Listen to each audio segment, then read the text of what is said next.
Olá, amigo mecânico, no Raio-X de hoje é dia de conhecer as condições de manutenção e reparabilidade do Peugeot 3008 2022.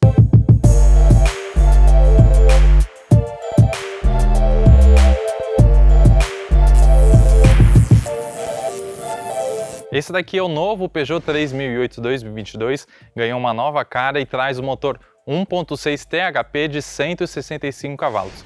Antes da gente explorar as condições aqui debaixo do capô desse carro, convido você, amigo mecânico que ainda não é inscrito, a se inscrever no nosso canal, curtir esse vídeo e também compartilhar com seus amigos. E para conhecer a mecânica desse carro, a gente tem o prazer de receber no nosso estúdio o Bruno Tinoco, que é lá da oficina Motorfest aqui em São Paulo. Fala aí, Bruno.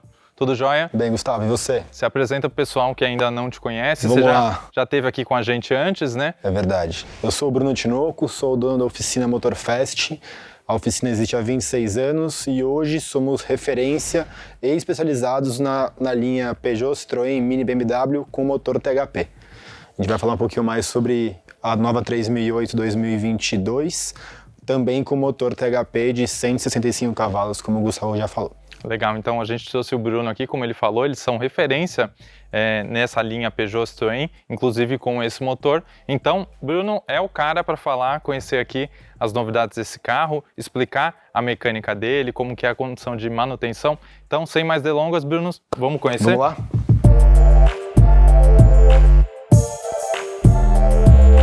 Bom, Bruno, Peugeot 3008 2022, essa mecânica já é conhecida, como a gente falou, THP aí, que teve origem nos modelos da BMW e é já utilizado há um bom tempo pelo grupo PSA, que agora se chama Stellantis, né, que tem Fiat Jeep também, então é um conglomerado de empresas. O que a gente pode começar a pontuar aqui no capô, Bruno, onde você acha legal a gente começar? Gustavo, que a gente começa pelo básico, né, que é a revisão cotidiana de 10 em 10 ou a revisão anual. E aí a gente começa a falar um pouco sobre a troca de óleo, o filtro de ar do motor, que é o que a gente encontra aqui no cofre. O filtro de ar do motor são 3 parafusos de cabeça Phillips. Para substituí-lo a gente tem que soltar o tubo de ar da turbina. A parte de trás dele é encaixada, então soltando os 3 parafusos é fácil de acessar e substituir. É um pouco mais chato o filtro de óleo, que precisa remover o tubo de ar da turbina, com cuidado, porque com o tempo, é um dos problemas crônicos nesse motor, que com o tempo o plástico resseca, né? E na entrada da turbina ele acaba trincando. E aí, na pressa, no corre-corre, passa uma fita isolante e é perigoso a turbina puxar qualquer remendo ou resto de plástico que houver ali. Então, para substituir com cuidado, remove o tubo da turbina, vai ter acesso ao filtro de óleo, evitar ao máximo aí para sujar em volta, para não escorrer lá para baixo, e o acesso aonde coloca óleo, né, que é a tampa de óleo do motor, é aqui na tampa de válvulas, fácil acesso, é tranquilo. Um detalhe interessante, né, Bruno, alguns modelos THP, a gente estava até conversando aqui antes de iniciar a gravação, a vareta para você medir o óleo tem um desenho diferente. Vamos conferir como que é essa daí? Nesse daqui já é melhorado tanto para o usuário como para o mecânico. Nos modelos mais antigos... Ele é mais tradicional, né? Aqui é mais normal, vamos dizer assim. Nos modelos anteriores, a leitura do nível de óleo era bem complicada. Muita gente tinha dúvida, então às vezes você tinha que realmente sujar a mão para você entender qual que era o nível de óleo correto. Agora parece que consertaram isso e é fácil visualizar. O mínimo e o máximo não tem segredo. É uma vareta lisa, né? Nos anteriores, por exemplo, se eu não me engano, no C4 Cactus, né, que também tem o THP Flex, ele é um pouquinho diferente, né? Isso, ele, na verdade, ainda é do antigo, com a ponta tipo uma rosca. É de difícil principalmente por causa do consumidor final, pro dono do carro, né? Exato. Quem é mecânico tá um pouquinho mais acostumado, mas a gente sabe que é uma tarefa básica, você conferir o nível do óleo acaba dificultando. Então isso é uma melhoria boa, né? O que mais que a gente pode ver aqui? Bom, acho que com 40 mil quilômetros, conforme o manual, o fabricante recomenda a substituição das velas. Também super simples, do mesmo esquema que nós fizemos no C4 Cactus, que é o mesmo motor. Isso não altera para o Flex ou gasolina e de nenhum ano de THP. É basicamente desconectar a bobina, você consegue puxar a bobina exatamente com o formato do seu dedo, colocar a chave e e desmontar a vela. É super simples, é de fácil acesso. Provavelmente vela de irídio? Vela de irídio, sim. Nesse motor sempre é de irídio.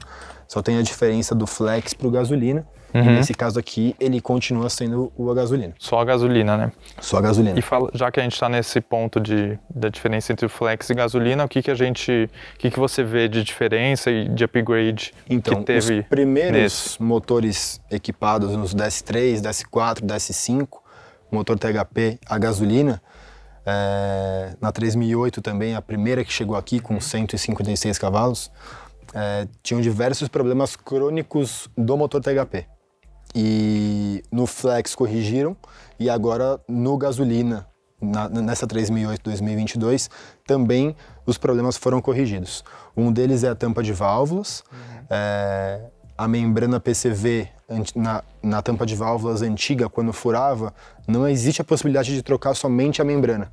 Era a tampa de válvulas inteira. Agora você consegue acessar e substituir somente a membrana, tá? A mesma coisa, o material do tubo de ar que eu citei lá atrás é um pouco melhor também. E para usar esse formato de tampa de válvulas, eles colocaram um redutor no tubo de ar, que é a atualização da tampa de válvulas. Inclusive, quando a gente precisa substituir em um motor a gasolina THP antigo, hoje na oficina a gente recomenda para o cliente substituir pela tampa e tubo do atualizado, que é desse motor, ou do flex, que é melhor, tem uma durabilidade maior também. Você consegue fazer esse uma upgrade, vez que você né? troque o tubo junto com esse redutor, você consegue utilizar a tampa de válvulas do flex. O outro problema crônico que nesse já foi corrigido é a atualização da bomba de combustível de alta pressão. O THP antigo dava muito problema, custa muito caro. Eu ainda não peguei nenhum flex ou o gasolina moderno com defeito de bomba de alta. É um outro formato, é totalmente diferente dos primeiros. O acesso é relativamente ok, debaixo do tubo da turbina aí. A outra coisa interessante também, a parte de corrente de comando, que deu muito problema nos primeiros. Provavelmente a gente não consegue enxergar aqui sem desmontar, mas deve ter sido atualizada pelo kit completo atualizado, que é outra corrente com outro tensor. Acho que de problemas crônicos aqui de cima são esses que já foram resolvidos nesse carro quando compara com o THP 2013. Legal. E já que a gente está falando correia de acessórios também dele... A correia de acessórios segue a mesma linha dos THP anteriores. É uma correia com um tensionador, tem a bomba d'água, alternador e o compressor do ar-condicionado.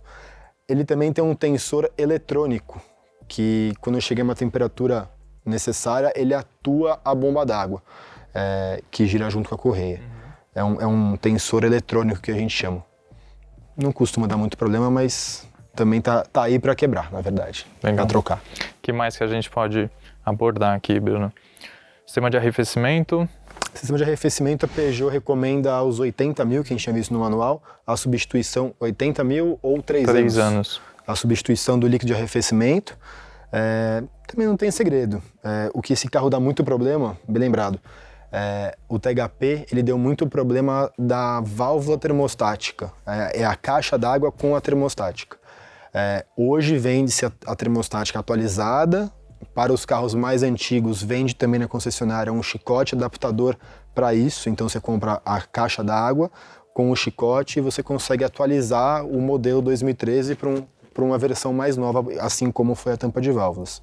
Eles vieram melhorando no tempo aí. O acesso é meio chato, na lateral do motor ali, meio atrás, e tem um tubo d'água também de baquelite, que com o tempo e a caloria, ele também resseca e costuma trincar e quebrar e vazar água. Então, nos carros mais antigos, que já sofreram com quilometragem e temperatura, de repente é interessante, quando for substituir a válvula, já pensar em substituir o tubo d'água que vai atrás do motor também. Legal. Essa é a parte de arrefecimento mais crônica aí do THP. Corriqueira, né?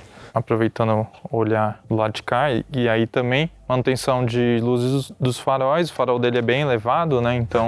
E é LED, né? E é LED, então LED. Tem uma durabilidade muito grande, né? Acho que a gente não vai passar por essa manutenção tão cedo né? Isso. Então é tranquilo. Você me perguntou mais cedo sobre o módulo de ABS. Sim. Agora nesse modelo ele fica atrás na parede de fogo ali, mais pro lado do passageiro. E acredito que nunca peguei problema em ABS, às vezes é interessante falar isso. Alguns defeitos de injeção desse motor, o carro pode apresentar um defeito de controle de estabilidade ou de ABS, e aí o pessoal briga muito, se mata atrás de um problema de ABS, quando o problema verdadeiro é no sistema de injeção. Que isso envolve desde a tampa de válvulas, que a gente já conversou, turbina, algum outro sensor que causa esse problema. Ele pode interferir nessa luz lá no painel, né? O principal é o pedal do acelerador, que ele é eletrônico e dá bastante problema nesse carro também. Legal. Na linha THP. Uma dica aí para você, amigo mecânico, que também trabalha com a linha francesa, né? Que mais, Bruno, que a gente pode apontar? Eu vejo aqui o sensor de oxigênio, né? Bem na cara. Esse carro tem duas sondas, né? A pré que vai antes do catalisador e a segunda que vai lá embaixo depois. Aqui na cara do Gol tem a turbina. Acredito que não vai ter manutenções tão cedo, porque o carro é muito novo ainda.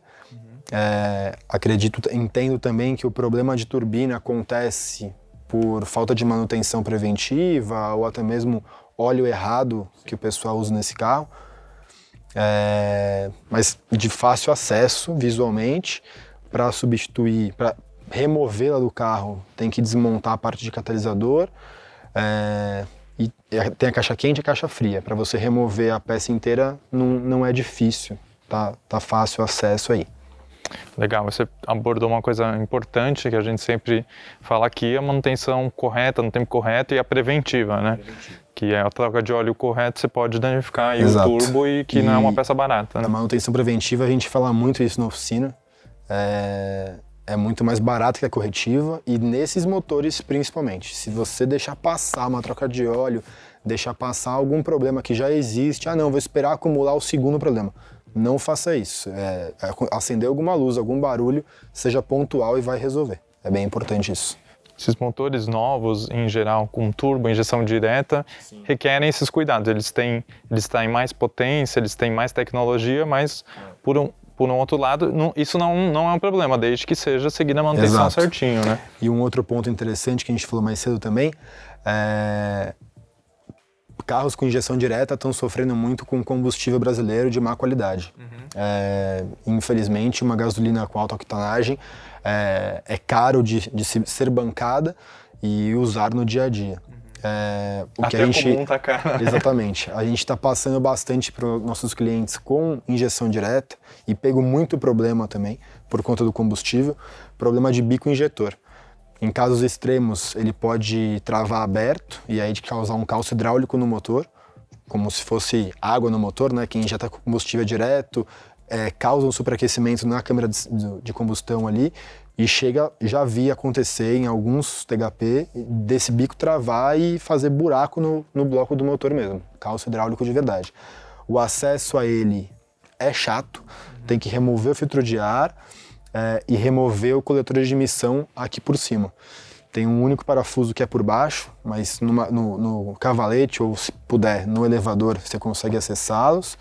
A remoção dos bicos, e depois é interessante falar também sobre o teste, limpeza e o mais importante, na hora de remontar, e se for usar os mesmos bicos, substituir o reparo dos bicos nos injetores, que é aquela peneirinha que fica na ponta. Às vezes monta sem ou não encontra para comprar, monta sem e dá vazamento, acende injeção, uma série de problemas aí. E esse problema de entupimento pode acometer mais o gasolina, mais o flex ou os dois? Eu entendo que os dois. Eu entendo que os dois. A gente está pegando mais no gasolina porque é um carro mais velho lá na oficina, então ele está frequentando mais a oficina, né? Agora o flex que está aparecendo com mais recente, frequência, porque está começando a ficar um pouco mais velho. Mas injeção direta tem que falar de bico injetor, que é algo bem importante mesmo.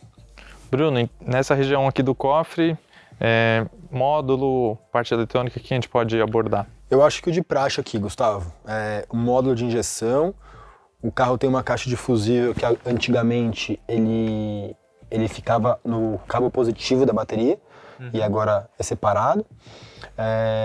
E por último aqui a caixa de fusível do motor do cofre, que a gente chama de BSM. Lá dentro a gente vai ver depois, tem a BSI, que é a caixa de fusível interna que cuida das funções de conforto do carro, tá bom?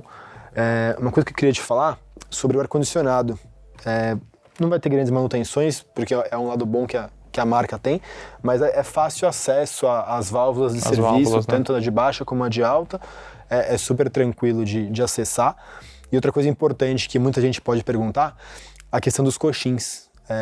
Peugeot e Citroën, eles têm um histórico aí de um alto índice de troca de coxim.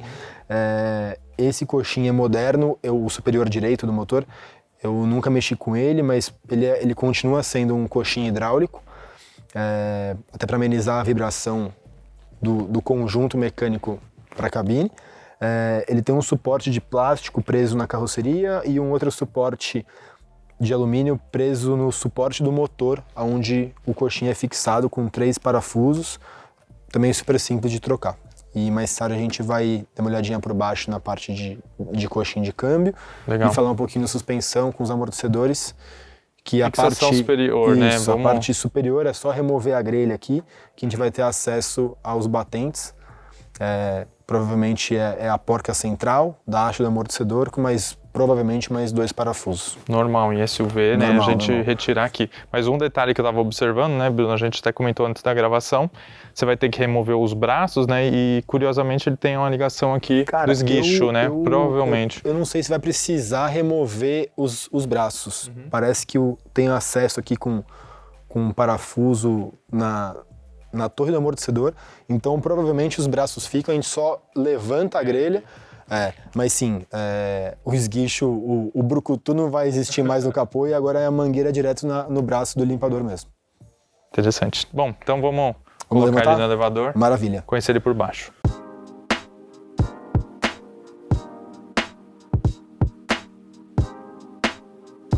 Bom, Bruno, colocamos o carro no elevador. Para agilizar o processo, já removemos o protetor de cárter. Não muito fácil, né? Não foi fácil, não. Que nota que você dá de 0 a 10? Dificuldade aí, tanto na fixação dele, como as pessoas que mexeram anteriormente danificaram alguns parafusos aqui. Mas a gente não é do mais fácil, mas a gente conseguiu para ter acesso e mostrar para todo mundo. Então, isso aí. Como que a gente pode começar a mostrar aqui no undercar? Acho que a gente pode retomar na primeira parte, né, que é o básico, que a gente falou lá em cima, a trocar de óleo.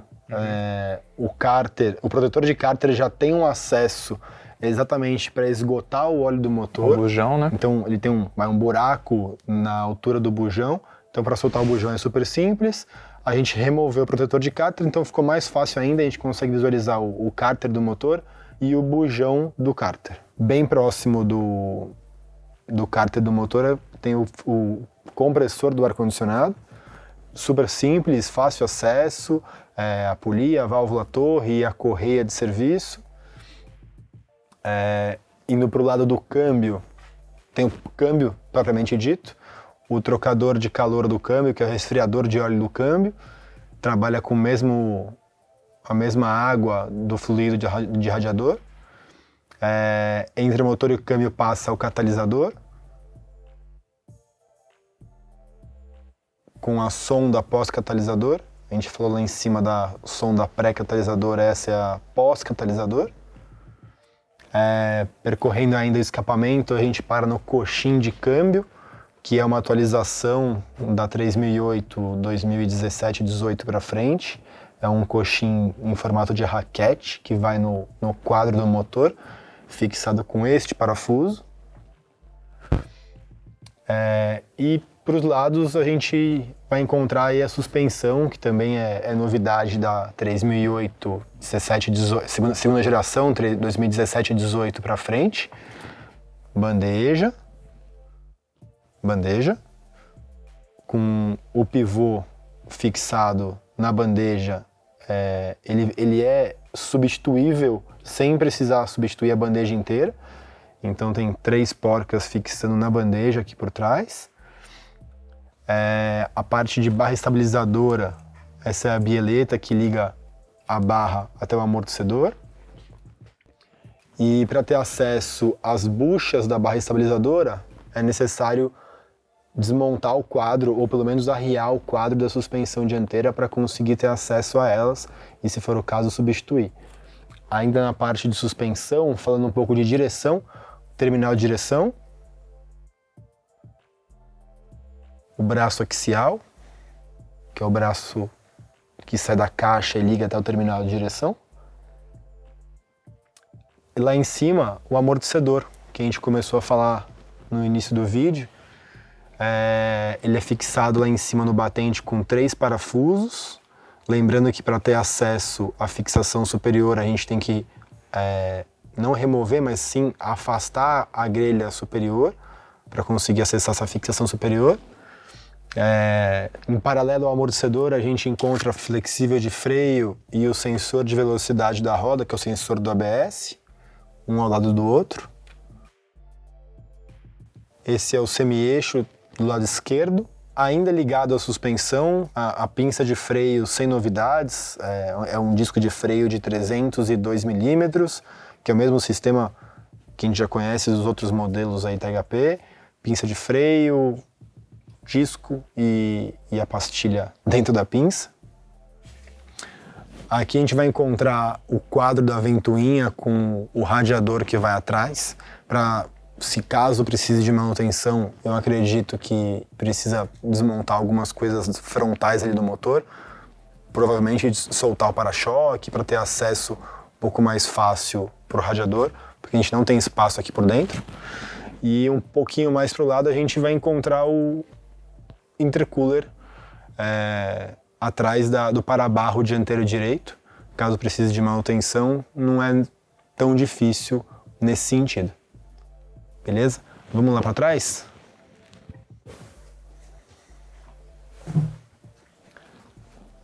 O sistema de escapamento do carro utilizaram peças em inox, então a durabilidade dessas peças, teoricamente, vai ser grande, não vai precisar de manutenção tão cedo. Eixo de torção sem barra estabilizadora, então sistema super simples de suspensão traseira, de fácil acesso e fácil manutenção. Molas, eixo traseiro e amortecedores. E aqui é o limitador do eixo traseiro. Sistema de freio traseiro a disco, já é um velho conhecido, o freio de mão eletrônico. Então, para realizar a substituição das pastilhas de freio traseira, você tem que fazer via scanner, que é a maneira correta a ser feita.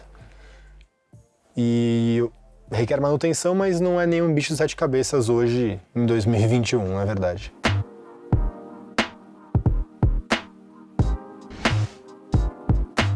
Bom, Bruno, carro no chão agora, depois da gente analisar todo o undercar, também aqui no cofre do motor, qual o seu veredito como mecânico? Bom, Gustavo, da minha parte está aprovado. Sou suspeito porque eu gosto da marca, gosto do motor, mas numa visão geral está tudo certo, tudo aprovado. Eu acho que os problemas crônicos que existiam no THP gasolina nos primeiros 12, 13, 14 foram corrigidos tanto neste carro, que também é gasolina, como no Flex. Tampa de válvulas, tubo, corrente, bomba de alta, imagino que todos eles foram corrigidos. Na parte de baixo, bem simples de manutenção, não vejo nenhum problema, nenhuma dificuldade, acesso a componentes de suspensão com facilidade, a parte traseira mais fácil ainda com eixo de torção, amortecedor e mola, bem simples. Então, no meu ponto de vista, tá aprovado sim. O segredo não só para esse motor, como para vários outros motores turbo, com injeção direta também, manutenção preventiva, seguir certinho o que está no manual, né, Bruno? É isso, eu acho que qualquer carro precisa da preventiva, e especialmente carros de baixa cilindrada, com uma turbina para ganhar potência, precisam de uma manutenção mais rígida e preventiva. Não deixe passar nada que o manual diz, ou que o cliente reclame, sinta e te reporte, vai atrás do problema que tem que corrigir. Legal, Bruno. Então, obrigado por estar aqui com a gente. Imagina, obrigado. Deixa também os seus contatos aí, onde o pessoal pode te achar nas redes sociais. Obrigado pelo convite. A gente está no Brooklyn, na zona sul de São Paulo. Nosso Instagram é Oficina Motorfest. Segue a gente lá, que tem bastante dica, bastante carro que a gente fez na oficina, que montou, THP original, THP com 300 cavalos. Vale a pena dar uma olhada. Obrigado pelo convite mais uma vez, Gustavo. Valeu, Bruno. Tamo junto. E você, amigo mecânico que ainda não é inscrito no nosso canal, clique em inscrever-se, compartilhe com seus amigos e não deixe de curtir nosso vídeo. Na caixa de comentários você pode deixar uma sugestão de qual carro você quer ver avaliado aqui no nosso Raio X. A gente se vê no próximo vídeo. Tchau!